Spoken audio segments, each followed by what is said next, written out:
lengths, and then at the stripe, they're side by side. It's an awesome thing to watch at that racetrack. Very deceiving. Very. Yeah. It's 4 kind of comes out at you a little bit. So if you're up there on the top, you got to make sure that you've got that room on the bottom. And yeah, I mean, then it does. It turns into a drag race just down there into 1. And 1 you can go in pretty good. 3 and 4 are a little bit different. You kind of got to work your way through it, but. Well, and that racetrack is so different on both ends. Yeah. I mean, with the bank, the way the radius of the turns are, and the banking itself. I mean, it's so different. It'll test, I think, the best of the best driving skills. Yeah, you will, and you'll see the difference. A driver may be low in 1 and 2, but let it go high in 3 and 4. We saw some go to the middle trying to find some tack there later on in the evening. So again, 2 different distinct turns there. But we go back to the modified race of Robbie Sawyer, Cody Laney, back and forth, back and forth. Sawyer's on the outside, and all of a sudden he gets in front of him. Laney gets back him, stays to the inside. Yeah. And of course, Laney eventually wins. Sawyer gets second. Does it help you? I mean, your family in this track, and you're there all the time. And you certainly have done a lot of work on that track throughout the years. But, does that help you going in, knowing them? I like to think it does, but as soon as I put that helmet on, everything changes, and I just. How old were you when you took your first laps at Bakersfield Speedway? I was 12. 12. Yeah. In a full-size race car. I was in a Honda Civic. We had started the junior mini stocks. All right. And then just after that, my dad had his street stock, and I talked him into letting him do it. And my first race in that was at the Street Stock 100. And I completed 75 laps, and then... at 12 years old? No, at that time I was 15, 16. Okay, all right. And then I got Steve Park helped me out, and I was racing 3/4 midgets for 3 years. And then just after that, I haven't really done anything. I ran last year 2 races in my uncle's sport mod, and now we're going for the street stock. Yeah, it's so good to see him back in the car. By the way, we have a lot of conversations through the week. In fact, when we're on we go out of town to work, I get to hear the history of Bakersfield Speedway. Yeah. I want to just keep driving, man, because he knows everything, and all these families, like Mike Mosier did, and Steve Hughes and Brian Smith, and he tells me the stories of the families and who's progressed and how people have changed in there, and they come and go, and he has the complete working of Bakersfield Speedway. Me being there 3 years, I'm the baby, man. It's the Schweitzer family. You guys are so involved, and it's not just your dad. It's your dad and the whole family. We're talking sister-in-laws and cousins, and I mean everybody. You guys are so active in it. It's a pretty cool thing to see how your family comes together to make that place just truly a special place to race. Yeah, I got my uncle in the grader, my other uncle in the water truck, my dad up in the tower. I got my mom in the concession stand. My sister just ramrodded everything. I mean, she was just involved with it all. My brother and I racing, so I mean, Grandma. Yeah, my grandma's Dixie. Stephanie, your aunt last night was just. I mean, she was all over the place. I mean, yeah, she stepped up big time for this weekend. I mean, so when she's helped out so much. When your dad and your grandmother bought the track, okay, knowing in, and from the day they bought it to now, the changes that Scott has made. He seems like he never slows down. He's always looking for someone to make that show better. What have you seen from day one to now? Oh, man. I mean, there's been all kinds of stuff. I know every year, throughout the year, he's picking stuff and writing a list down. And, okay, this off season we're doing this. And we're going to, just track bankings. They've switched up, moved the infield in to make it a wider racing space. Midstream, they actually made turn 4 foot wider. Well, when we walked in, you got to remember, this is Dom's first time to Bakersfield Speedway in the Budweiser Nationals. We walked in, we looked at the track. The very first thing Dom said was, look how wide this place is. It truly is the very first thing he said when we walked through the gate. He looked at it, and he says, look how wide this track is. It really... It creates some great racing having that room because we saw, and I still talk about it, last year's Bud Nationals, the Sport Mod feature, we saw cars go 4 wide for 7 laps, and they were battling for second place, and nobody took anybody out. Yeah, I remember back in the day, this is my second stint at Bakersfield Speedway, but turns 3, that's where we used to park cars. You know what I mean? Shepard and Adam were over there, and a few others, and they had their spaces there. When I came back and saw this, I went, wow, this thing is it's changed dramatically. Yeah, I think that was our second or third year we filled in that wall because we used to. The cars would come in out of the top of 3 and 4, and then they quit pitting up there, and so we would have tow trucks and pull the tow trucks down. Well, then that opening just started eating cars up and filled that in, and then the front straightaway. In fact, Joey, they built a gate for it because right where you go in for the flag stand, that used to have an opening, and it would eat cars up. Sure. Just little stuff like that that's made it, so much better for the racers to not tear stuff up.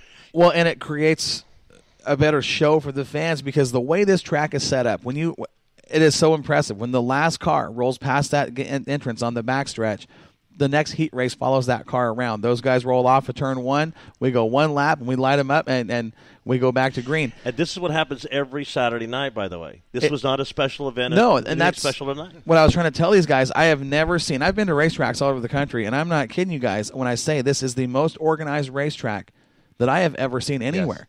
Yes. Yeah. The show just click, click, click, click. It's nonstop from qualifying to the feature. There's not many places that have it figured out to make a show run that smooth. Yeah, and that's just all. All of our guys, employees. I don't want to say employees because they're all family, but yeah, just everybody works together and clicks, and it trickles all the way down to every racer, and it works out. Yeah, it's amazing because normally as track announcers, we're the loudest, and a lot of people point to us, but in fact, we're such a small cog in this entire wheel that people you never see behind that wall in 1 and 2, and then in the concessions in turn 1, and so I'm always humbled by the fact that we are just a small part of a really good thing. When Budweiser first called me to come back, I'm sitting on the sofa. I remember this. I'm going, I don't want to go out there. Oh God! So I went and talked to Scott. This is when Steve moved on. Yep. And Mike Mosier was going to leave because of his cancer. And so, but I went out and talked with Scott, and we had a conversation, and I said, yeah, okay. Long story short, I got up there, and Mike came back, and after about a month, because I had to get adjusted to being on the racetrack again, I thought, why did I ever leave this place? Yeah. I'm doing it for all the right reasons, for the fun and the excitement of racing and dirt track racing. I just fell in love back. That's where my core was. I just didn't know it, Yeah. So. Yeah, I got the pleasure to call a couple of the shows with Mike Mosier, and what a neat individual. You guys have had some really, really great people, and the staff you have now working with Sully and Brian, it's so much fun. With Mike, it was serious fun. With you guys out there, we have so much fun up in that tower and talking, about learning the history from you guys and who's doing what and who's the guys to watch and. Tonight, a GoPro in the Mike Mosier Tower, that would really be something. We can do that, and I think we should. It was organized chaos for a long time, but we have like 8, 9 people? It was, yeah. In there, which is normally 3, maybe 4, and going back and forth. And then when you have to come for your races, then we have to move now quickly. You get jumped right back in there to do your show. Yeah. It's a lot of fun for us. And Brian and I, we look forward to you guys. Chase Rodman with USAC comes in to do shows.